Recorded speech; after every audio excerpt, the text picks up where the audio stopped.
Tapered fork to non-tapered headset. Paano ba natin ikakabit dyan mga ka-project? At ano nga ba yung tamang headset na gagamitin dyan? Yan ang ating pag-uusapan ngayon, kaya samahan niyo ako sa video ko ito. Tuturo ko sa inyo kung anong headset ang ilalagay natin dyan. So yan mga ka-project ang itsura niya.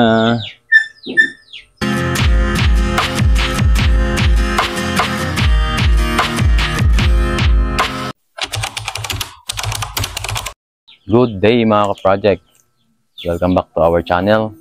For today's project, ituturo ko sa inyo kung ano yung ikakabit nating tamang headset para dito sa fork at yung ating frame na non-tapered.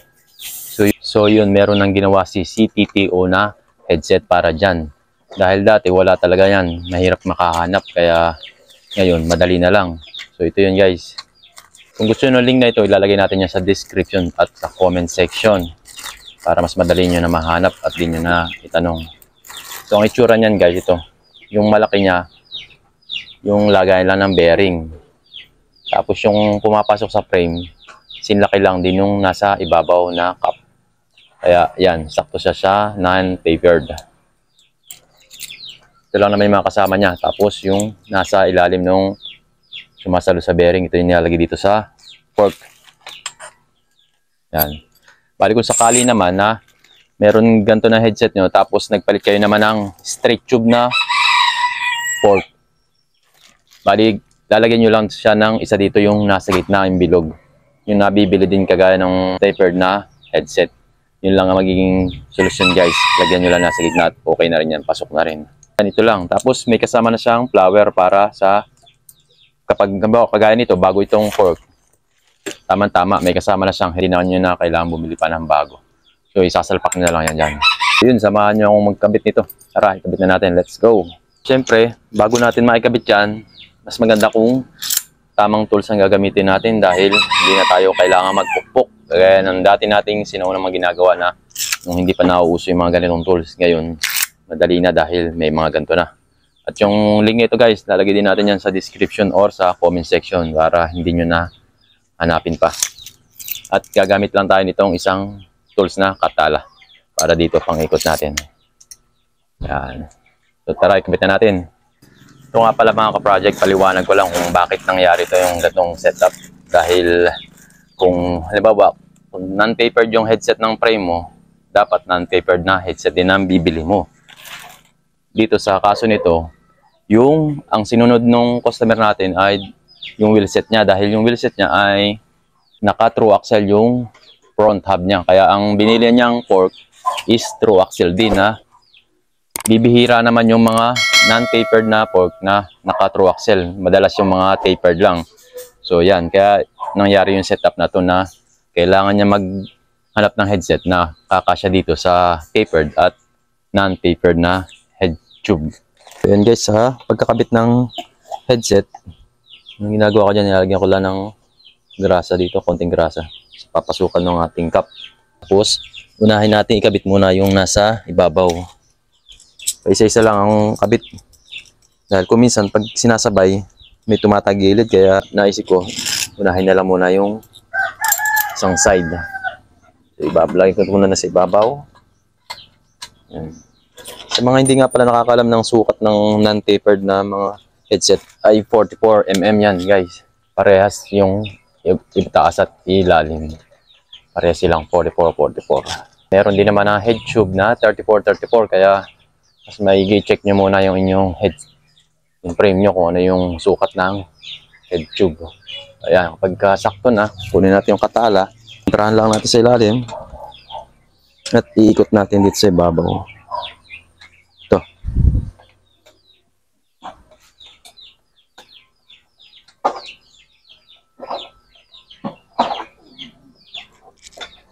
So yan, okay na guys.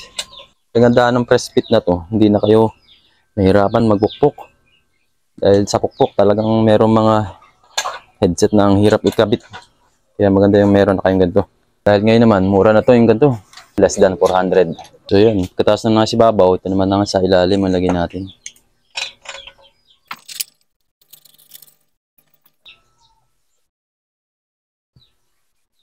Bali yan ang magiging itsura niya guys. Pagka gantong headset ang inyong magagamit. Yan, papalaki sa ilalim. Tayo magagawa dahil kailangan natin tong headset na to para maikabit yung fork. Yan guys, tapos na. Ganun lang kadali. Basta meron tayong tamang tools. Dali lang. So, dumako na tayo dito sa fork. Ito na guys, lalagyan na natin.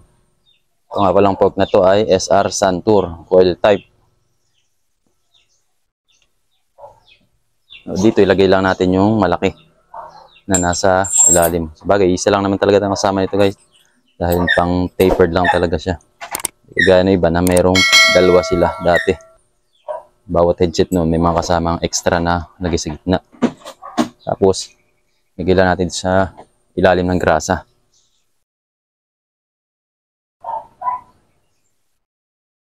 Susutan natin tong fork.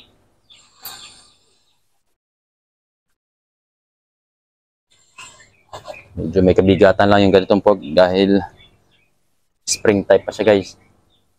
Kaya ng mga air fork na magagana. Tapos next natin tong alloy na to guys. Yung nasa ibabaw ng bearing. Para hindi gumalaw. This is nasa ibabaw na cover. Tapos yun, lagyan na natin yung spacer at stem. Kung wala namang spacer ang gusto nyo, mas mababa yung stem na agad. So yun lang. Yan itsura na guys. Oh. Medyo malaki dito pero okay lang. Hindi naman gano'n kasama ang tingnan. At least nagamit yung mga pyesa, di ba? Bali, lalagyan ko na ng stem tapos yung flower ipapasok sa loob. Bago nyo putulan, sukatan nyo muna para hindi kayo magsisi kung sakaling mapaiksi yung stirrer tube. So yun mga project, ganun lang kabilis at kadali ikabit yung ating headset na non-tapered na frame headset sa tapered fork tube. Yun.